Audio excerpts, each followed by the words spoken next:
Vamos fazer uma prece, elevando os pensamentos. Que o nosso Mestre Jesus seja conosco nesta tarde e que possamos sair daqui mais esclarecidos. Façamos a prece que Jesus nos ensinou. Pai nosso que estais nos céus, santificado seja o vosso nome. Venha a nós o vosso reino. Seja feita a vossa vontade, na terra como em todo o universo. Pão de cada dia dá-nos hoje. Perdoai, Senhor, as nossas ofensas, assim como soubermos perdoar quem nos ofende. Não nos deixeis cair em tentações, livrai-nos do mal, que assim seja. Com esta prece, e com a permissão dos Espíritos Mentores da nossa casa, nós abrimos a reunião de hoje com voto de paz para os que se encontram em aflição. Que Jesus seja louvado. Passa mais 6 meses. Veja que não é tão fácil ser médium aqui, não é? Esse é um período de observação também. Vocês não estão percebendo, mas os espíritos estão observando vocês. Porque os espíritos aqui trabalham, viu? Os espíritos aqui trabalham. Aí vocês estão sendo observados. Nesse meio tempo, é bom deixar o fumo, a bebida, certos maus hábitos, né? A fofoca, né? Aquela fofoquinha, né? De vez em quando, né? Sei lá, sabe o que aconteceu? Aí lá vai, né? Atrai espíritos do mesmo nível, viu, mesmo? Há espíritos que adoram a intriga. Então a pessoa tem que se renovar. Porque vem para quê? Para ser médium. E continuar fazendo estripulia lá fora, aí não dá. Aí volta a obsessão e pior. Não é? Porque Jesus disse nos evangelhos que quando um espírito é expulso de uma casa, quer dizer, quando ele sai de uma pessoa, e se não se tomar cuidado no preservar a casa, volta o que saiu e ainda traz mais 7. A reincidência obsessiva é terrível. Vários casos, pessoas que, uma certa feita, disse: olha, fulana, você fez a desobsessão, está bem, graças a Deus, agora você precisa fazer a manutenção. Ela perguntou: mas o que é isso? É o seguinte, você não deixe de vir ao centro, pelo menos uma vez na semana. Aí ela disse: mas eu acho que isso é chantagem. Aí eu disse: mas chantagem como? Você quer que a gente sempre venha aqui? Eu digo: minha filha, se você, às vezes a gente tem que ser duro, viu? Se você vier aqui, tudo bem. Se não, tudo bem, para mim não faz falta nenhuma, eu estou tentando lhe ajudar. Se você não quiser, o problema é seu. Agora, por favor, evite vir para cá na reincidência obsessiva para não tomar lugar de quem quer realmente se tratar. Não é? Porque a gente é obrigado a dizer: não, nós temos o dever de alguém chegar aí e ser atendido. Nosso lema é esse.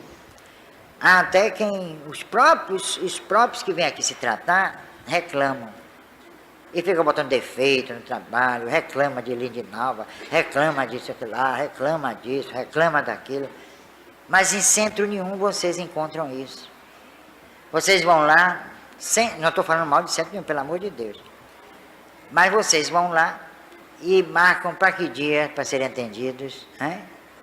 São atendidos imediatamente, são? Tem entrevista, espera 20 dias, 15 dias, sei lá.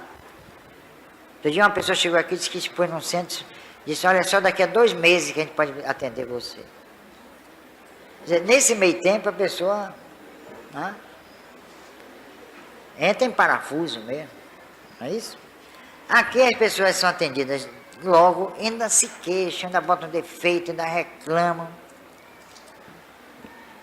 Parece até que a gente está cobrando e não está. As pessoas vão aí para vocês ajudarem a construção que está aqui. Ó, que a gente não pode mais continuar nesse palco, isso aqui é improvisado. A gente não pode mais fazer esse trabalho. Nós estamos chegando no limite, que os espíritos já informaram. Porque aqui é um salão onde centralizam todas as nossas atividades. É o teatro, é a doutrinária, é a desobsessão. Isso não é bom para a vibração. O trabalho de desobsessão tem que ser feito num lugar específico, próprio. Quando nós tivermos aqui o salão, nós vamos ter, lá não vai se fazer doutrinária, vai continuar aqui. Aí já está uma rampa, já está pronta, uma rampa enorme, custou um dinheirão, diga-se de passagem. Aí vocês descem e sobrem por lá, não vem mais para aqui. Isso aqui é improvisado e as pessoas não entendem isso.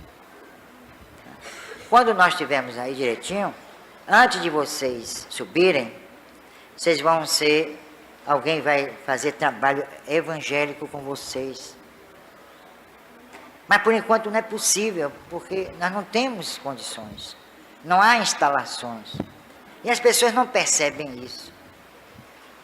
É claro que a gente releva, porque muita gente vem aqui com problemas, né, obsessivos, pessoas nervosas, inquietas, intranquilas. Tudo bem, mas não vamos exagerar. Porque há aquelas pessoas que não estão assim tão desequilibradas e são as piores. Porque brasileiro é assim, não é? Convenhamos. Quando a pessoa dá um dedo, ele quer a mão. Quando dá a mão, quer o braço.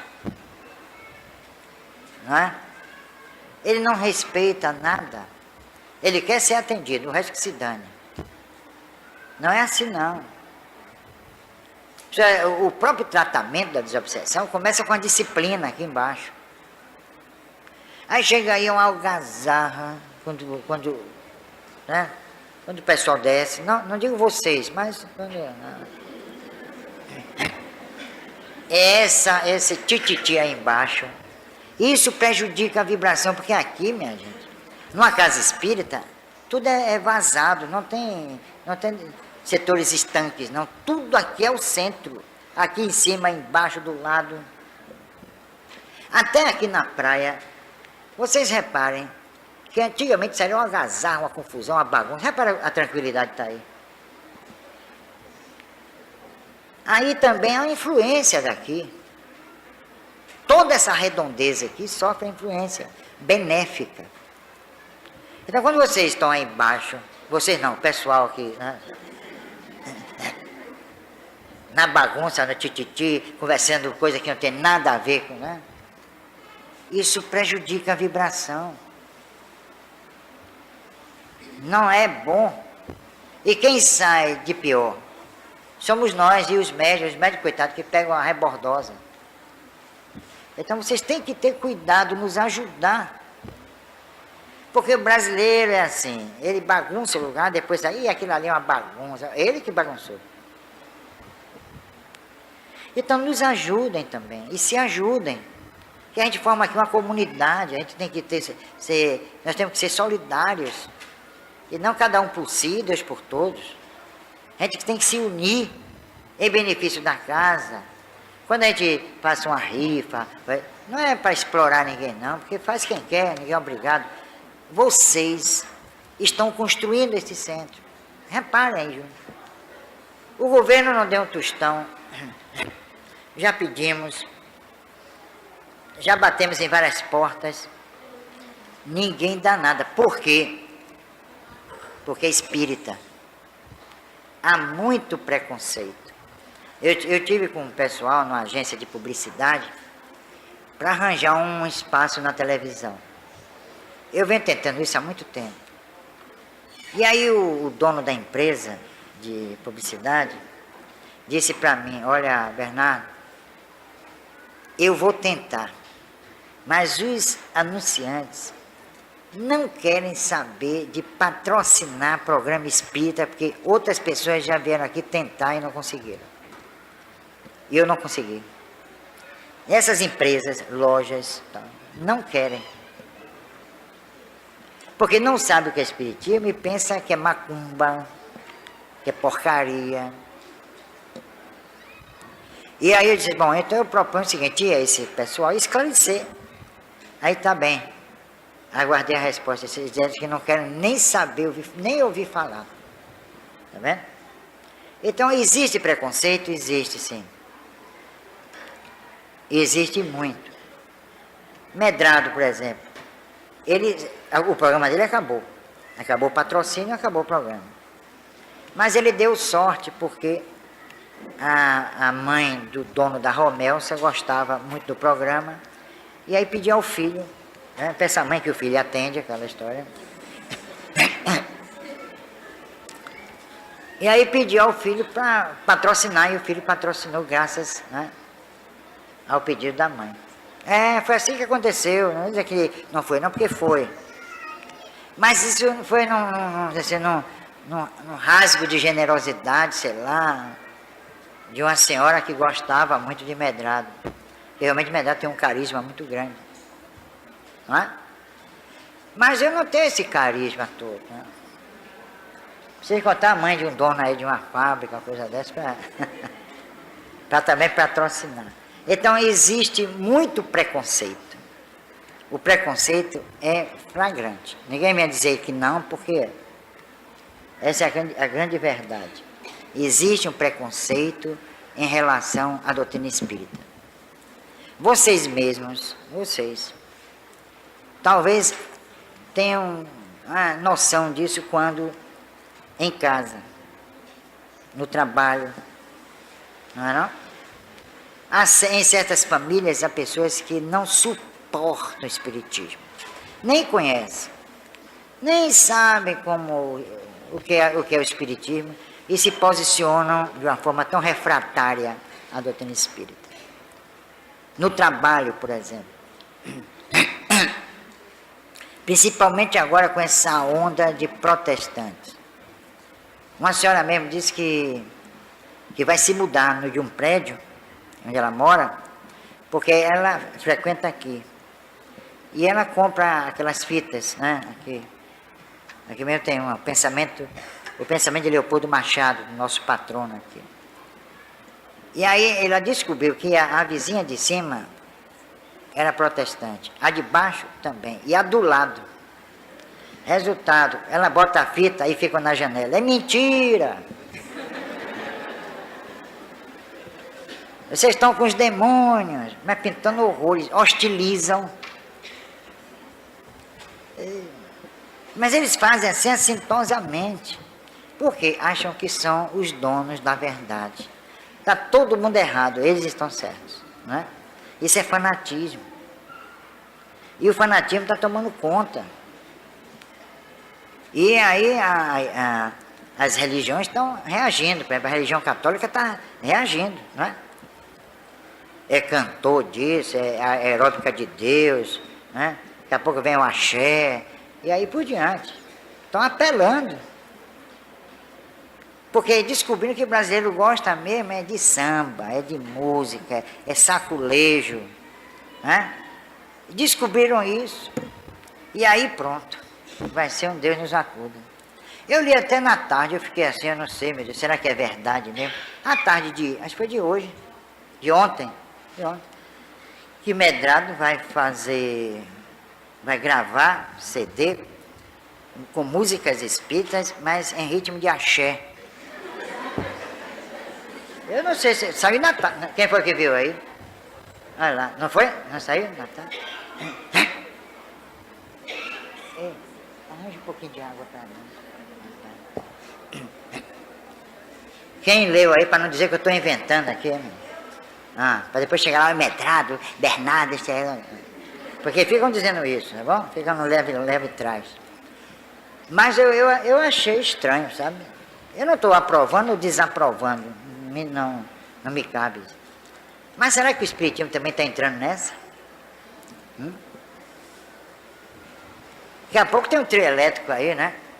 Axé espírita, qualquer coisa dessa. Já imaginaram?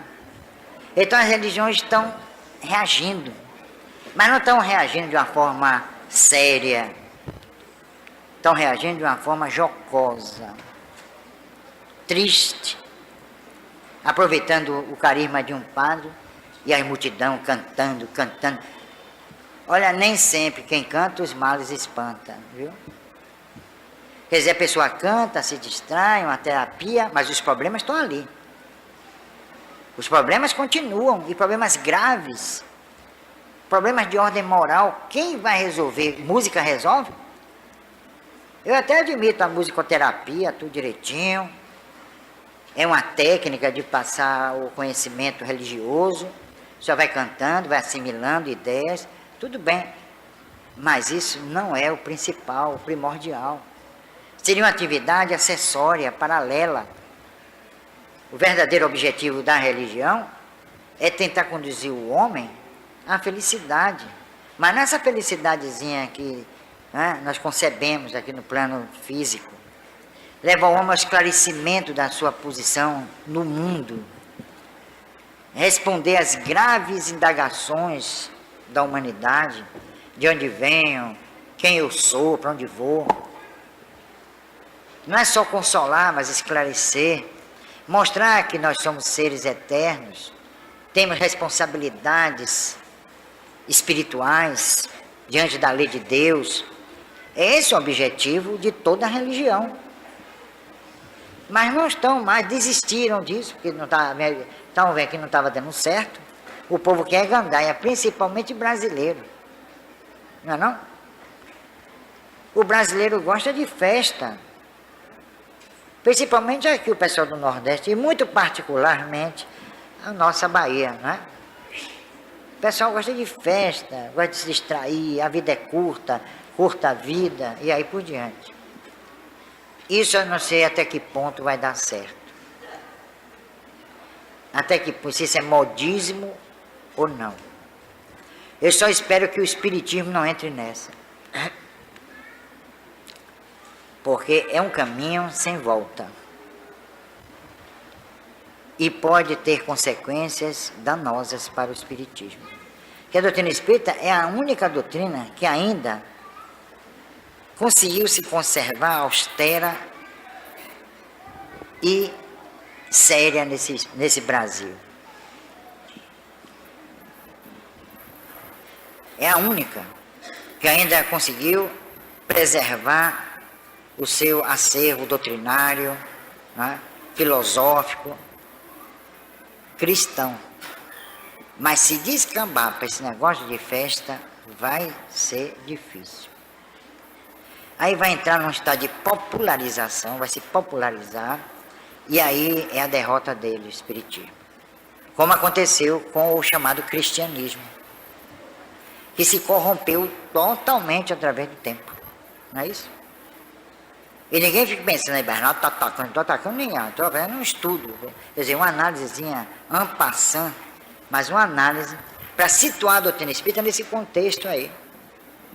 É preciso que nós, espíritas, sejamos conservadores. Isso não é ser retrógrado, não. Esse Bernardo está no passado, as coisas já estão defasadas, ultrapassadas. Não é isso não. Os princípios que norteiam nossa doutrina são da imortalidade, reencarnação, comunicabilidade com os espíritos. Esses três princípios não estão ainda em desuso, nem perderam a sua validade. Nós somos seres imortais. Os homens de daqui a 100 anos serão imortais. Daqui a 200 anos também. A reencarnação será um princípio cumprido pela lei de Deus, tempos em fora, daqui a 1000, 2000 anos. A comunicabilidade com os espíritos, idem.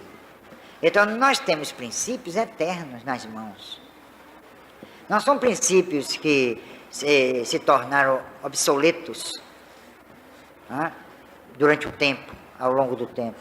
Princípios que se tornaram inúteis, sem validade. Não, isso não. Os princípios abraçados por Deus, aliás, é a única doutrina que tem como base esses princípios. Imortalidade, reencarnação e comunicabilidade com os espíritos. Mas nenhuma doutrina. Elas ficam, então, ao sabor do dinamismo sociológico, político de uma sociedade. Nós não. Quando nós estudamos a reencarnação, não é a título religioso, mas é a título social, político, econômico.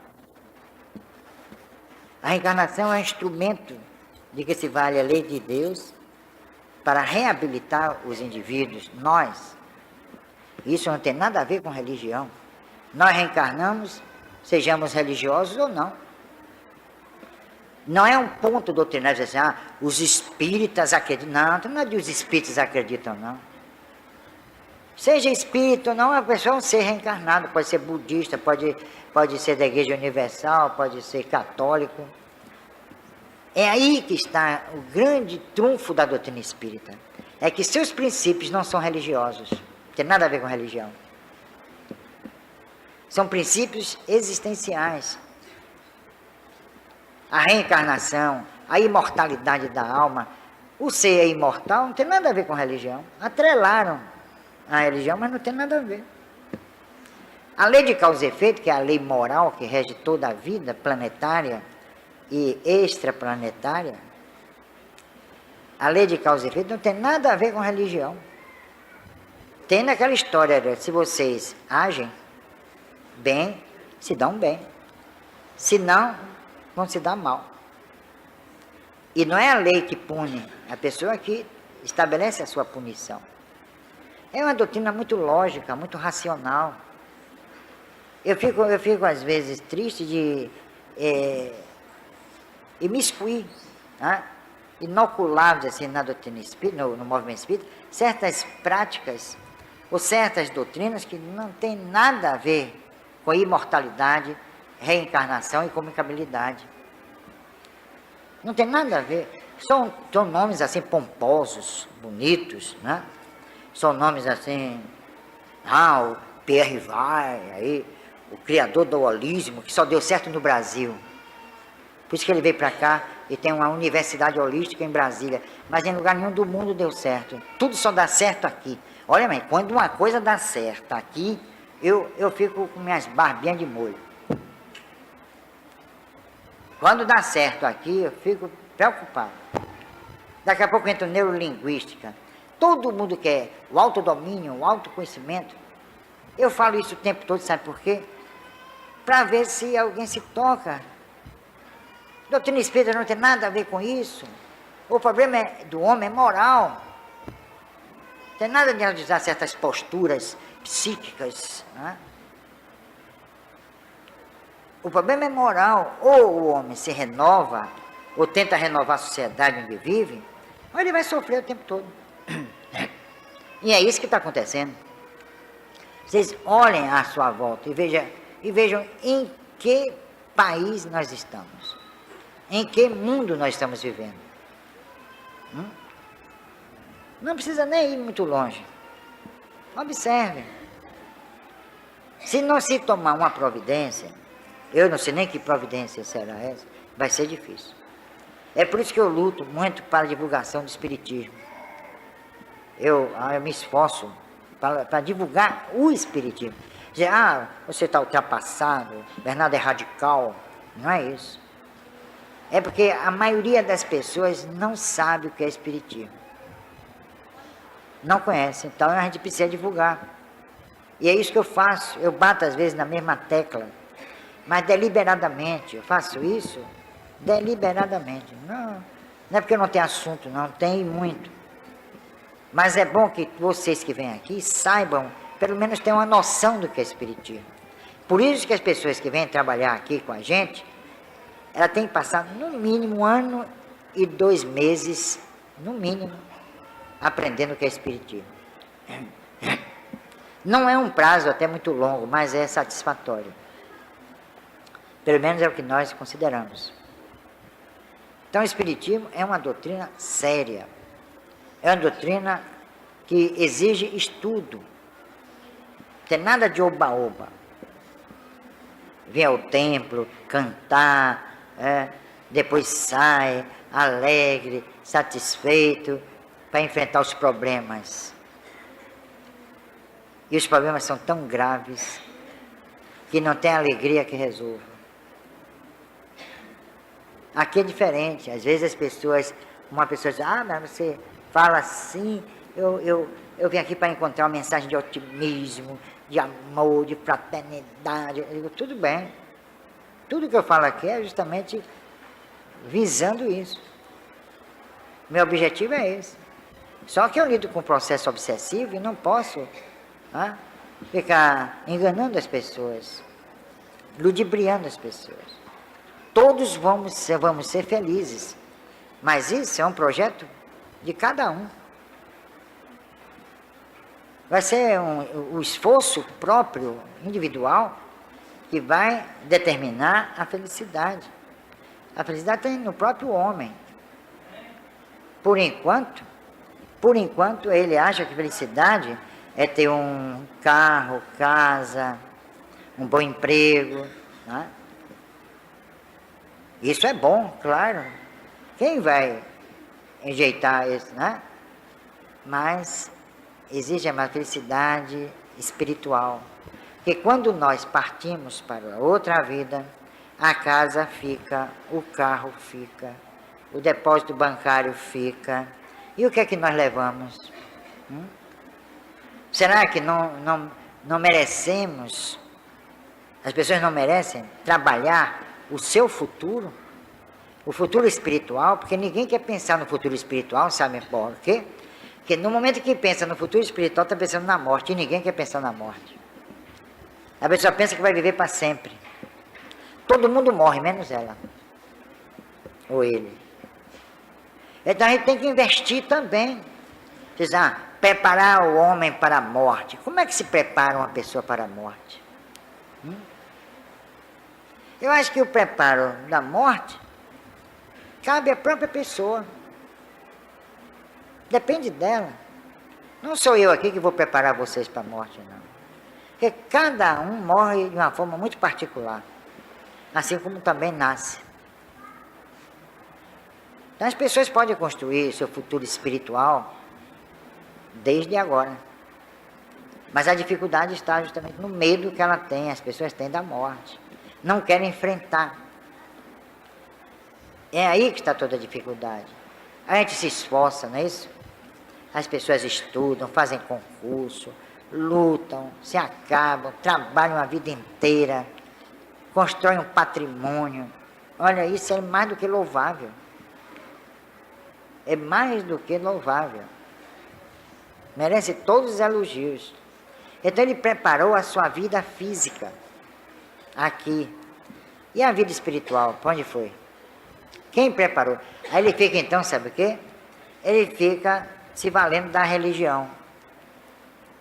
Então a religião, ele vai lá e diz, olha, eu pequei muito, fiz, aconteci, né? Quando eu estava lutando pelos valores materiais, eu fiz isso, fiz aquilo, tal, cometi muitos erros. Aí alguém fala assim, não, meu filho, você faz o seguinte, você reza 200 Ave Maria, né, 450 Pai Nosso, e estamos resolvidos. Vamos zerar isso. Ela aí volta satisfeito para a sociedade. Pronto, cuidei da minha vida espiritual. Não é isso? Está resolvida, não está não. É aí que ele se engana, porque foi enganado.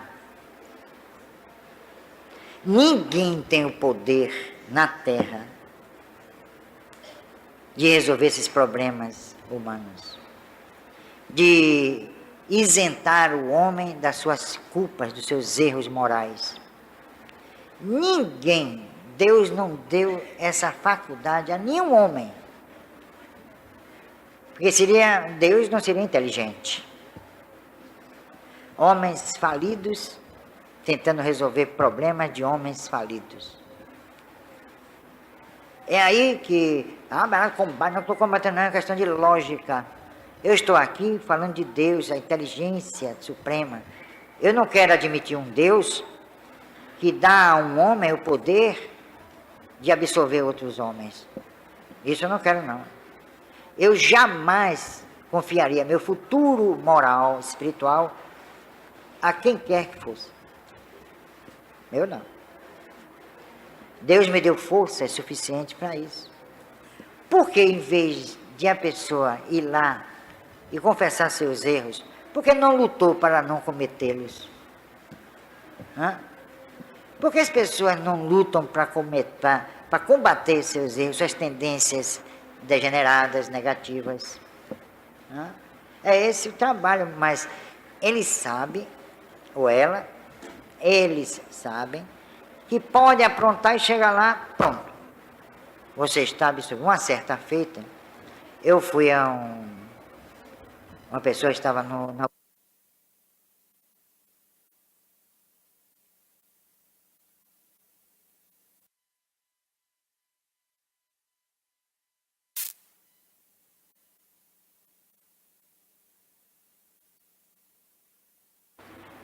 e absolveu de todos os pecados e tal, aquela história toda. Enquanto ele estava assim, absorvendo todos os pecados, eu olhei para a janela, era noite, tinha umas máscaras horríveis assim, do lado de fora da janela, na espreita. Eram os obsessores esperando a desencarnação daquele que estava sendo absolvido dos seus pecados.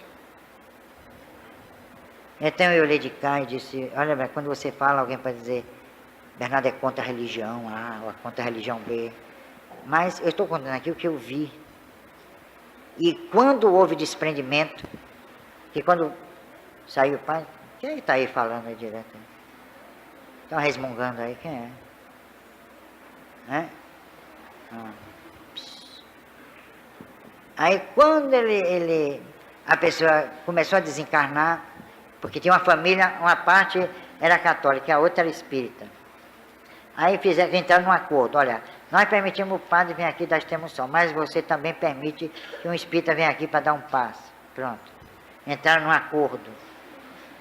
E o defunto, coitado lá, o moribundo lá, não dava nenhum palpite, coitado, né? Não era de um lado nem do outro. Aí eu dei o passe e aí assisti ao desprendimento dele. Olha, não teve condições. Os espíritos entraram e começaram a levar o indivíduo. Mas os espíritos bons nesta hora não é assim não. Isso é conversa de obra mediúnica ditada no Brasil. Vem os espíritos, os mentores, e vêm, e aí acodem, não é assim também não. Aí os obsessores vêm e começam um vampirismo, ele super vitalizado, e aí começam a sugar.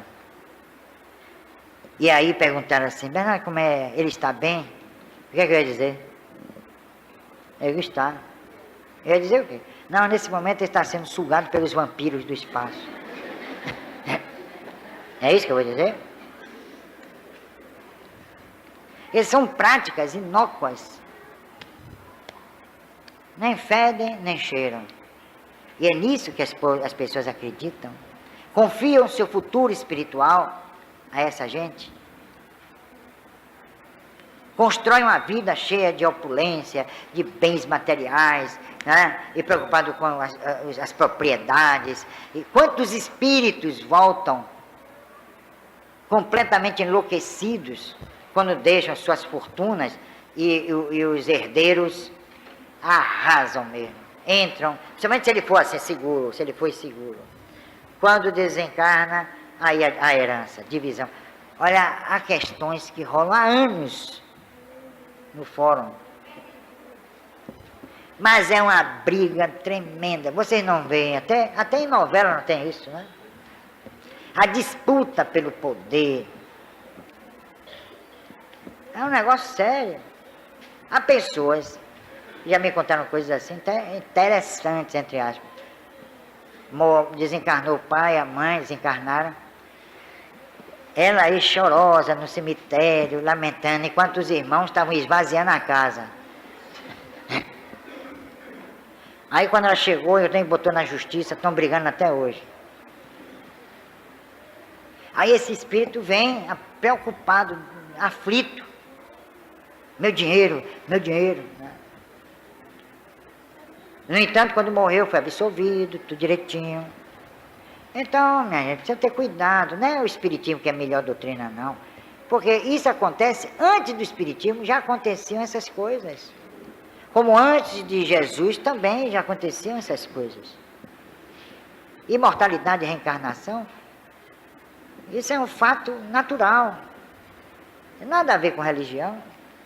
Se o espiritismo não existisse, nós seríamos seres encarnados, reencarnados, e espíritos, seres imortais também.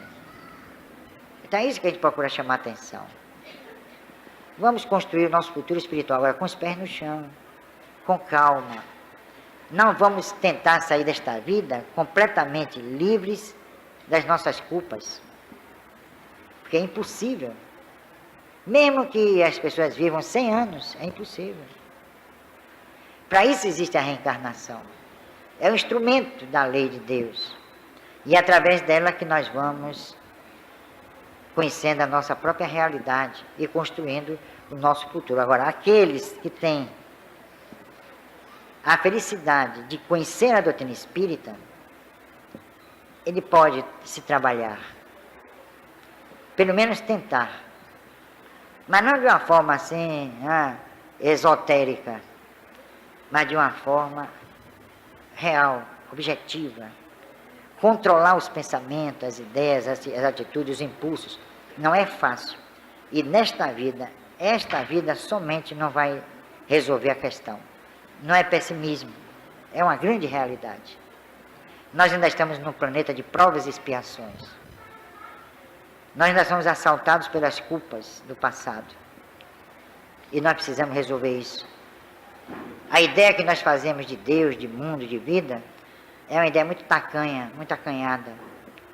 E não seria justo, até, esta é a palavra, que nós saíssemos daqui, deste mundo, sem ter levado uma ideia, pelo menos razoável, coerente, de Deus, de vida, de espírito, etc. Se eu desencarnar aqui hoje, eu vou para o mundo espiritual sem saber direito o que é Deus. Vocês também. Então, isso quer dizer que nós estamos num processo de evolução. O homem e suas ideias ainda não se configuraram. Nós somos seres inacabados. Essa é a verdade. Então, nós vamos sair daqui ignorando muitas coisas, não é verdade isso? Nós vamos sair desse mundo ignorando muitas coisas e coisas importantíssimas.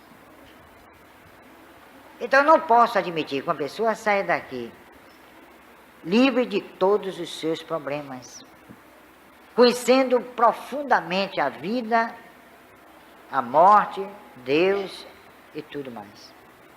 É impossível. Mas um dia nós voltaremos e vamos a um novo ciclo de aprendizado. E voltaremos sempre, até quando dominarmos, pelo menos em parte, o grande enigma da vida. Quando tivermos, pelo menos em parte, decifrado esse grande enigma. Muita coisa ainda vai acontecer. Nós não deveríamos temer a morte. Nós deveríamos temer o fim de tudo. Porque, por coerência, por uma questão de reflexão, uma reflexão inteligente, Deus não nos exporia neste mundo, para que neste mundo vivêssemos à base de completa ignorância. Somos como cegos diante da evolução. Olhamos o passado e não conseguimos desvendá-lo. Olhamos o futuro e não conseguimos vislumbrá-lo. E aí começamos a adotar práticas esdrúxulas, tentando conhecer as origens da vida e o porquê da morte. E, infelizmente, ainda não é dada ao homem essa possibilidade, essa certeza. Mas temos dentro de nós mesmos todos os componentes necessários, imprescindíveis ao conhecimento da vida e da morte, de Deus, de espiritualidade, etc. Isso vai desabrochar com o tempo. A evolução não tem pressa, vai ser devagar. Nós vamos chegar lá, mas cuidado para não colocarem os carros adiante dos bois. Seria bom se nós saíssemos daqui conhecedores de tudo. Seria uma maravilha. Mas isso não vai acontecer. E não fiquem frustrados. Tanto que eu vou botar pedir a Lúcia para botar na lápide de minha sepultura. Volto já.